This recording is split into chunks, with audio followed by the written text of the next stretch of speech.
book lovers, it is G-Swizz here, and I'm here today with a 7 on Sunday.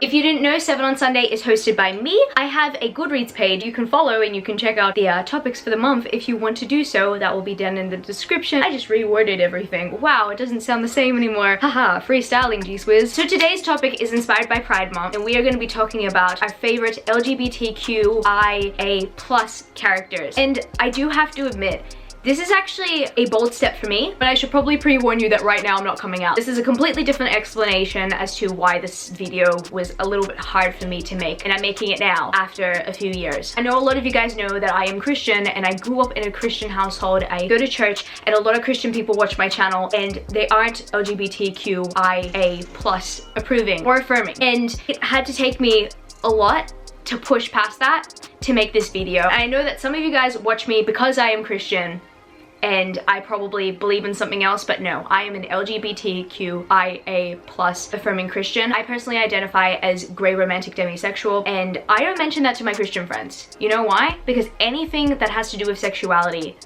whether you're gay or straight, is always taboo. You go into a Christian setting, you mention that, and they're just like, oh, but you shouldn't define yourself as your sexuality, or you shouldn't live by that. You're a normal human being. And I'm thinking, yeah, cool, but at the same time, this is a part of me that I'm very proud of, and I want to be able to talk about it, and I want to be able to express myself. And I understand that I cannot fully understand, because no, I'm not homosexually attracted, but any mention of any kind of sexuality is taboo for them. And you know what?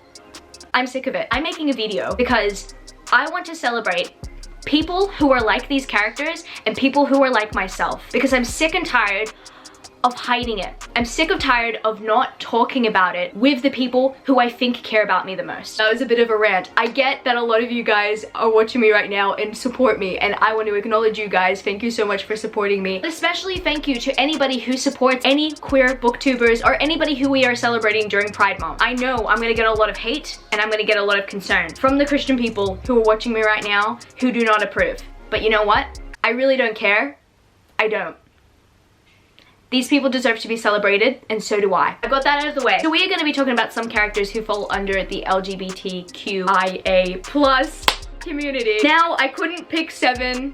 I went with 8 because I love all these characters and I didn't want to leave them out. The first character I'm going to be mentioning today is from the Heroes of Olympus series, and I'm going to be talking about Nico D'Angelo. And I also forgot to mention that he's also in the Percy Jackson series, and I loved meeting him for the first time in Percy Jackson. Nico is one of my favorite characters, and he has left such a big impact on me. And actually, when I think about it, I really just want to reread the series because I want to see Nico. I also want to see Leo, and I also want to see Frank because Frank is bae. I forgot to mention Nico identifies as gay. He comes out sometime in the middle of the Heroes of Olympus series, and I personally think Rick Riordan put a lot of thought into that scene. When I really think about it, it's one of those scenes that has impacted me so much. It's probably one of my favorite coming out scenes because it was done very well. We've known Nico for a very long time before the scene, and the coming out scene wasn't at all sudden. It was very well written, very well established in his character beforehand, and I appreciate it when characters do that and don't all of a sudden change a character's sexuality in the middle of a series for the sake of tokenism. I think a lot of you guys know which author I'm shading right now, as I just mentioned that. But yeah, all in all,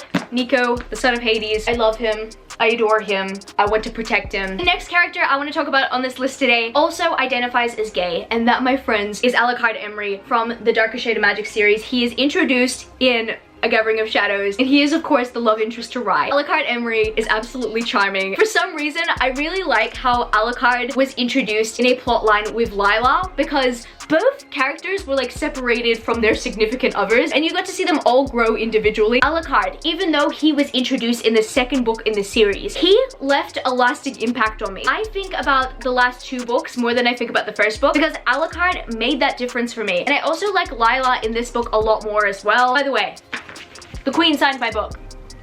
She signed it. To sum it all up, Alucard Emery has left a lasting impact on me. He is one of my favorite characters. He deserves more than enough praise this Pride Month. And next, I will be moving on to April May from An Absolutely Remarkable Thing by Hank Green. She is the protagonist of this book, and she identifies as bisexual. And I like how this book, even though it's not really about sexuality, the character April talks about her sexuality. And I find it very fascinating that this book deals with her trying to come to terms with fame, because the media all of a sudden finds out her sexuality and they start questioning it, making her think that she is something appearing when she is not, or not really making her think that, but making other people think that she is something then she's not. It's funny how media tries to control the narrative in that way when it comes to someone's sexuality, especially if you are bisexual, because some people are like, oh, you're straight passing or you're lesbian passing. Like, sometimes people don't think about the actual spectrum of bisexuality. I like that this book explored that, and even though that was a very little part of the story, this book kind of made me understand when people have that unconscious bias when it comes to someone's sexuality. And honestly, it's not cool because you cannot speak on behalf of someone, only they know that. And I love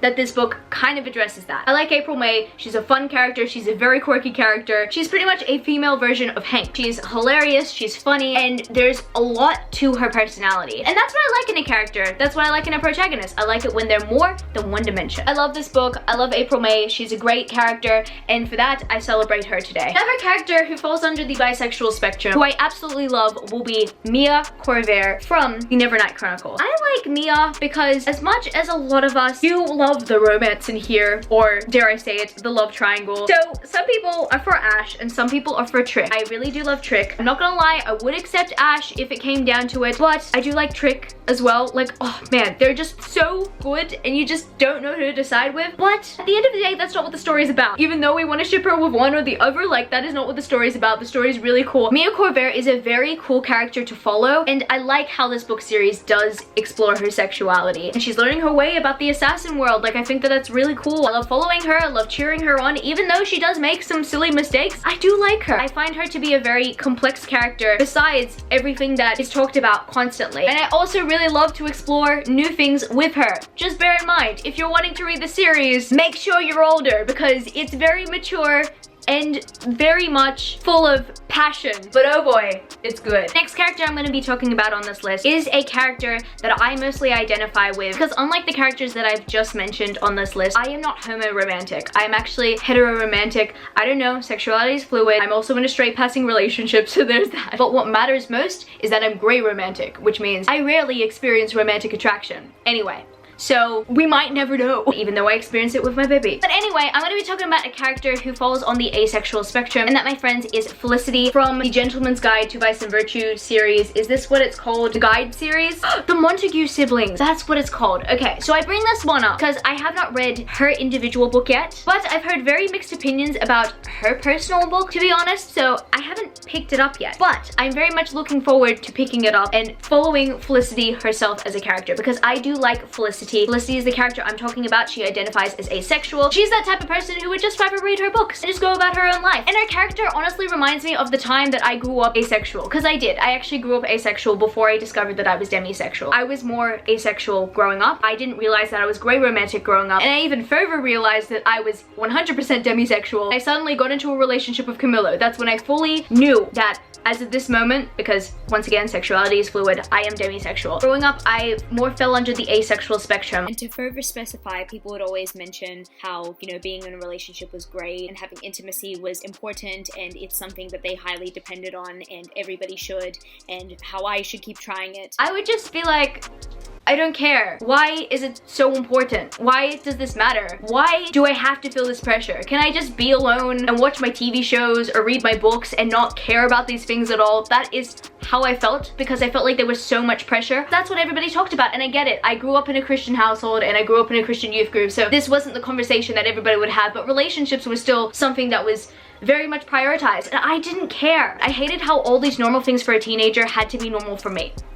I really did. I have moved on from being strictly asexual to demisexual, so I do kind of understand it, but at the very same time, sex is not everything. This is not to say that I am not a sexual being, because I am. So like, I do experience sexual attraction for sure, and I'm not talking down to the people who are sex positive. I'm just speaking on the experience that I had as a teenager, feeling pressure to reach those relationship milestones or those intimacy milestones. This isn't based off of what I grew up with in religion, it's more based off of how I felt and how people would pressure me to feel this way. Or the teenagers around me who I went to school with would always talk about it, and they would be weirded out by the fact that I just never understood, or I could never really engage. I felt like I wasn't normal. I felt like I wasn't good enough, or there was something missing within me for a very long time. And a lot of people on the asexual spectrum feel the same way that I did. No, just because I am in a relationship at the moment. Everything has changed, everything's different, and I do identify as demisexual. It does not mean that I don't fully understand that situation anymore. That is something that still very much hits close to home. I know that it's something that not everybody can understand. I get it, but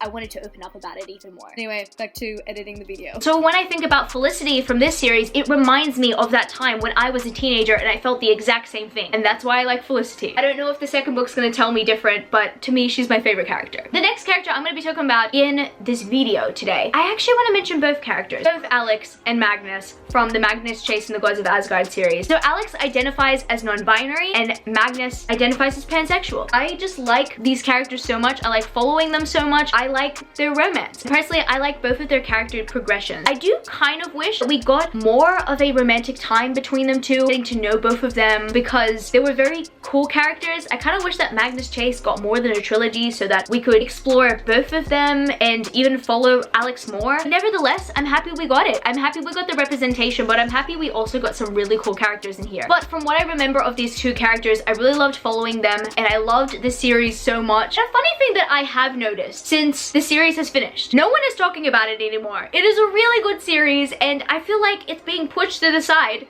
like the Kane Chronicles is. And the Kane Chronicles series is really good. Magnus Chase is very good. Guys, what are you doing? Read this series if you haven't yet. These characters are a good enough reason for you to continue on or for you to just read or start the series. Just do it. The final two characters I have to mention are from Cassandra Clare books. One of my absolute favorite characters of all time. Magnus Bane, obviously going to be mentioned on this list. Magnus Bane is from the Mortal Instruments series, the Infernal Devices series, pretty much every Shadowhunter series under the sun, and the Red Scrolls of Magic, which follows him and Alec. I forgot to mention, Magnus identifies as bisexual and he's in a relationship with Alec. Alec is growing on me when it comes to the book series. So the TV series, like Matthew Daddario, like he can get some. So let's just say his TV persona made me like Alec. At the very same time, when I think about the Mortal Instruments Alec, I don't really like him as much, but him as a character in this series, through time and through him being a side character, Alec is really starting to grow on me. Whereas Magnus instantly had my love. He instantly had my adoration. I do have to admit, when it came to Magnus, reading the first book, I was very suspicious of him. I actually thought that he was going to be a villain, but then when I started reading the series, I realized, wow,